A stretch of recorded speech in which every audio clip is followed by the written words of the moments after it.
Olá, boa noite. Eu estava pensando aqui num capítulo de João, do Evangelho de João, que ele fala coisas incríveis. O Senhor Jesus fala coisas incríveis aqui. Eu estava pensando, imagina chegar alguma pessoa na sua casa e você perguntar, de onde você vem? Ela falar assim, eu venho de São Paulo, eu venho do Rio de Janeiro, eu venho de Salvador. Agora imagina se essa pessoa falar para você, eu cheguei do céu, eu desci do céu, eu acabo de vir do céu. Você ficaria surpreso, você falaria, puxa, quem é essa pessoa que veio do céu? E é realmente no capítulo 6 que o Senhor Jesus repete várias vezes.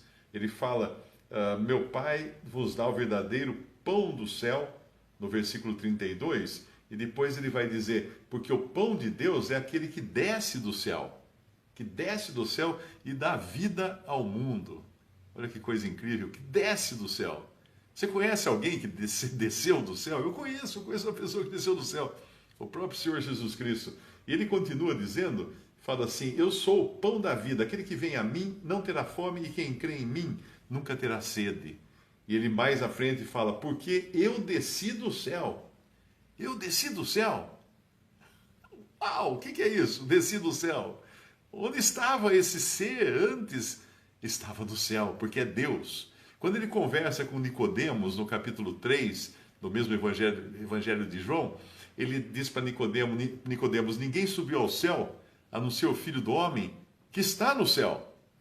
Então, além de ele ter descido do céu, ele era capaz de subir ao céu, ele era capaz de estar ao mesmo tempo no céu e conversando com Nicodemos. Isso é estar mais de um lugar ao mesmo tempo. Isso é onipresença, isso é um atributo divino. E ele continua aqui no Evangelho de João, versículo 38, fala, eu desci do céu não para fazer a minha vontade, mas a vontade daquele que me enviou. E mais à frente, murmuravam, pois, dele os judeus, porque disseram, eu sou o pão que desceu do céu. Claro, eles não entendiam nada disso. E mais à frente, ele continua dizendo assim, não é esse Jesus, filho de José, cujo pai e mãe nós conhecemos? Como, pois, diz ele, desci do céu? Imagina a grande interrogação na cabeça dos judeus de ter esse homem diante deles falando que desceu do céu. Isso é impossível para a mente humana natural entender uma coisa dessas. E mais à frente, ele vai dizer mais vezes, no versículo 50, este é o pão que desce do céu para que o que dele comer não morra. Eu sou o pão vivo que desceu do céu. Se alguém comer desse pão, viverá para sempre. Ele falou isso várias vezes, que desceu do céu, e aqueles judeus não estavam entendendo coisa alguma. E mais adiante, no versículo 62, aqui de João capítulo 6, ele vai dizer, que seria, pois, se visse subir o Filho do Homem para onde primeiro estava? Já que eles não estão entendendo e não estão aceitando que ele tenha descido do céu, então ele está dizendo, o que vocês acham se eu subir de volta para onde eu estava no céu? Ele iria subir depois, ele ia ressuscitar, ia ascender ao céu e subir ao céu depois de ressuscitado. O que é bonito nesse capítulo aqui também é que ele faz várias vezes uma similaridade de si mesmo com o pão. Primeiro falando do maná que desceu do céu, o pão que vinha do céu e caía no deserto, e aquele pão, aquele maná logo se derretia quando o sol aparecia, ele se derretia, era uma coisa que caía sobre a areia e sobre as plantas do deserto e se derretia depois.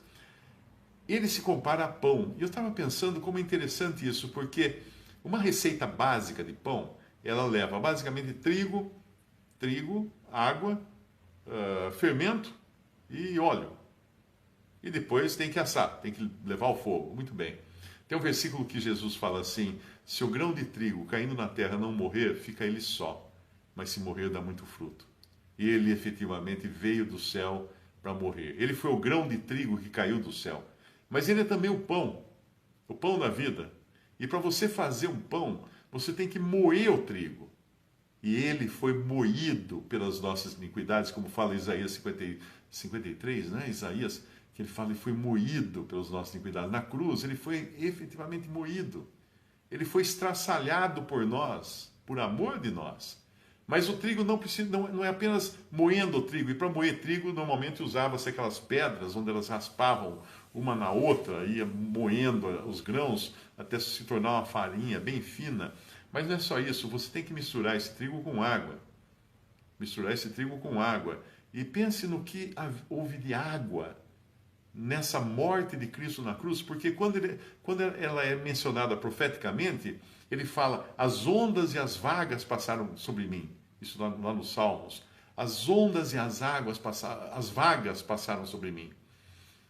Ele era ungido de Deus. O que é ungido? Aquele que Deus derramou seu óleo sobre ele para ser o escolhido de Deus para essa obra. Trigo, água, óleo, fermento. E o fermento? Onde entra o fermento? Ele recebeu na cruz o fermento dos nossos pecados. Porque na Bíblia, fermento equivale a pecado. É uma figura do pecado. Porque o pecado, como fermento, assim como o fermento, o pecado tudo contamina. E assim ele morreu. Agora faltava uma coisa para esse pão: fogo. Para você terminar de fazer o pão, tem que assar o pão. E ele passou debaixo do fogo do juízo de Deus quando esteve ali na cruz. Deus julgando Cristo no meu lugar, no seu lugar. Se você é um que crê em Jesus como seu Salvador, no seu lugar, ele morreu no seu lugar, levou os seus pecados, levou o fermento dos seus pecados, recebeu os vagalhões sobre si da ira de Deus e do juízo de Deus, do fogo do juízo de Deus. Agora uma coisa importante: o pão, o maná, que era o pão que caía do céu no deserto, ele logo se dissolvia. Vinha o sol, sumiu, não tinha mais. Quem pegou, pegou. Quem não pegou, não ia encontrar mais maná, senão no outro dia. Um pão natural, depois de feito, você pode guardar só por alguns dias, mas com o tempo ele vai também se estragar. Um pão não permanece eternamente. Mas Cristo é esse pão que desceu do céu e não só foi esmagado, foi assado, foi totalmente castigado na cruz, mas ele ressuscitou. Ao terceiro dia, depois de morrer, ele ressuscitou. Ele ressuscitou. E ele é um pão agora, é um homem agora ressuscitado no céu, que não morre mais, que não estraga mais, que não morre. E é esse mesmo homem que desceu do céu, que se fez carne, que é Deus e homem, o Filho eterno de Deus, é esse que convida eu e você para crermos nele, para recebermos salvação. E entenda uma coisa interessante que fala também aqui no versículo 40: porquanto a vontade daquele que me enviou é esta, que todo aquele que vê o Filho e crê nele tenha a vida eterna, e eu ressuscitarei no último dia. Isso ele convida agora, cada um. Ele convida e ele mostra que fora dele não tem nada. Não tem nada. Talvez um dia você tenha ouvido falar de Jesus, talvez um dia você tenha até se convertido a Jesus. E depois desanimou, depois saiu por aí. Veja, interessante isso aqui. Muitos, pois, dos seus discípulos, ouvindo isto, disseram: duro é esse discurso, quem o pode ouvir? Ninguém pode ouvir, a não ser que seja nascido de novo. Porque lá em Coríntios diz que o homem natural não entende as coisas de Deus, porque elas se discernem espiritualmente. Então esse discurso não dava para entender senão espiritualmente. Como entender que um homem veio do céu? Não pode. A carne não entende isso. A carne não tem nenhum valor, não consegue saber nada, não consegue entender nada. Ele continua depois e fala assim: isso escandaliza-vos? Que seria, pois, se visse subir o Filho do Homem para onde primeiro estava? O Espírito é o que vivifica, a carne para nada aproveita. As palavras que eu vos disse são espírito e vida.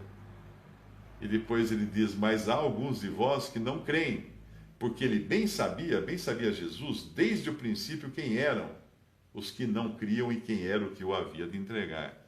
Esse é um outro atributo de Deus: onisciência. Sabe tudo, conhece todas as coisas, conhece os pensamentos das pessoas. E quando ele fala no versículo mais adiante, então disse Jesus aos 12, porque muitos discípulos estavam se retirando, que na verdade muitos eram apenas curiosos, que seguiam a Jesus por causa do pão que eles comiam, do pão material que eles comiam, da multiplicação do pão, ou porque eram curados de doença, como hoje enche as igrejas por aí, pessoas que estão só procurando as benfeitorias desta vida, não estão nem um pouco interessadas em Cristo. Estão interessados só nas coisas materiais, nas benesses materiais. E ele falava assim para os discípulos: quereis vós também retirar-vos? E essa resposta de Pedro aqui é fantástica, é maravilhosa. Então respondeu-lhe, pois, Simão Pedro: Senhor, para quem iremos nós?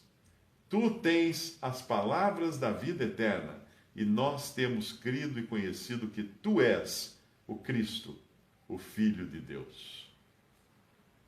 Será que você, em algum momento da sua vida, já disse assim: Senhor, para quem eu irei?